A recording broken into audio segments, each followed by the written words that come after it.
Well, good morning, everyone. It's kind of a dreary morning this morning, but it's another morning that God's given us nonetheless. We've been looking at the story of the plagues and working our way through the plagues, looking at them generally. And we have seen in them that God is demonstrating his sovereignty as well as destroying the Egyptian worldview and religious belief system. Yet, while I have tried to apply the plagues to our lives a little bit more specifically in a couple of ways over the past couple of days, we might wonder, well, what do these plagues really mean for us as a whole? They're pretty interesting, I think, but there's more to it than that. Have you guys ever studied foreshadowing in literature? I mean, I ask that like you guys can answer me right now. But if you haven't, foreshadowing is one way where an author gives us hints about what is to come in the story. So take The Lord of the Rings, for example. When Frodo is talking to Gandalf about Gollum, Frodo laments how he wishes Gollum had killed Gandalf when he had the chance. Yet, wait, that's not right. How he wishes Bilbo had killed Gollum when he had the chance. Yet Gandalf rebukes Frodo, saying that he believes Gollum still has a role to play in the destruction of the ring. And then what happens later on, way towards the end of the story? Frodo is standing over the lava pit in Mount Doom, holding the ring, yet he can't give it up. He can't destroy it. In fact, he tries to claim it for himself. Yet then Gollum sneaks in, attacks Frodo, bites off his finger, takes the ring, and then as he's jumping for joy at having the ring, he accidentally falls into the lava, and the ring is destroyed. So in the Fellowship of the Ring, Tolkien is using Gandalf to foreshadow the destruction of the ring that cannot happen without Gandalf, without Gollum.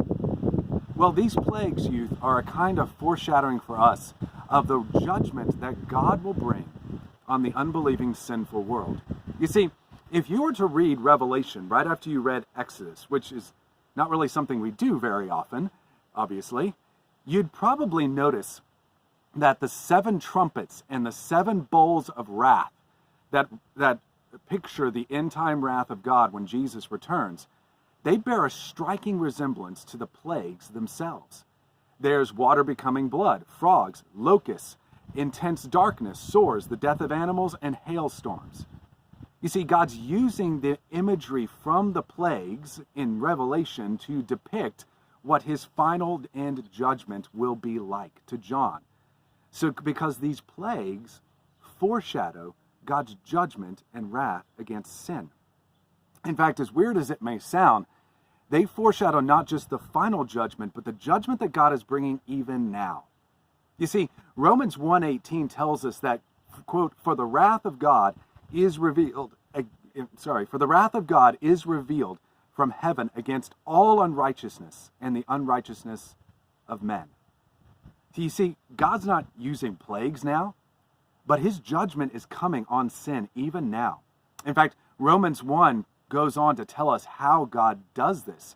Paul tells us several times things like God gave them up to the lusts of their hearts. God gave them up to dishonorable passions. God gave them up to a debased mind.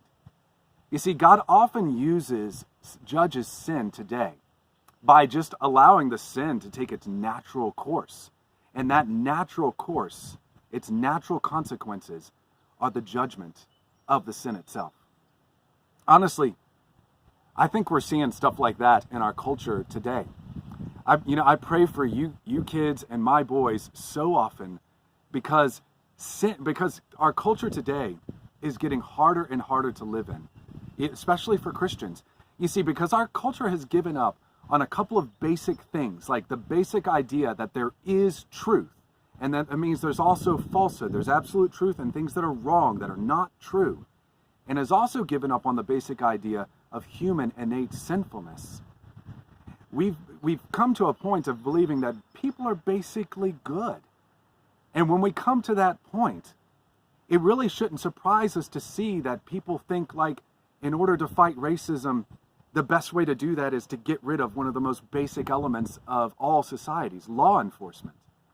Thinking that, without law enforcement, people would just get along. But that's ridiculous. Yes, the abuse of people because of their race, racism, must be opposed.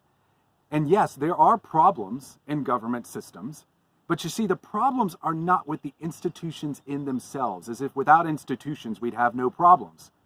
The problems are with the people, because we are sinful people in the institutions. Yet when people get rid of those basic truths, that there is truth that God tells us and that human beings are sinful, it shouldn't surprise us that insane ideas begin to follow.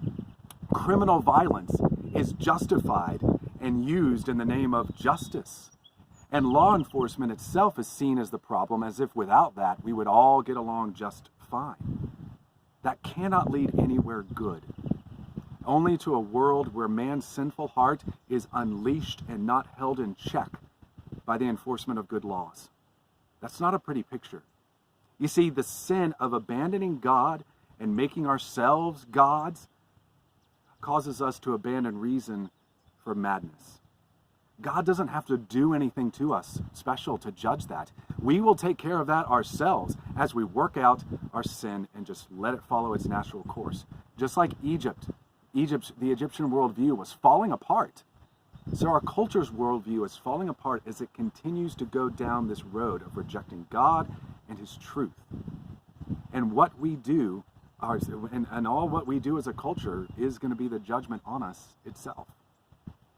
Yet the story of the plagues also shows us something else really important that we don't want to miss here as Christians. God was always protecting his people, even in the midst of judgment. In most of the plagues, God made a division between the Hebrews and the Egyptians, and that Hebrew word for division is actually just the word for redemption.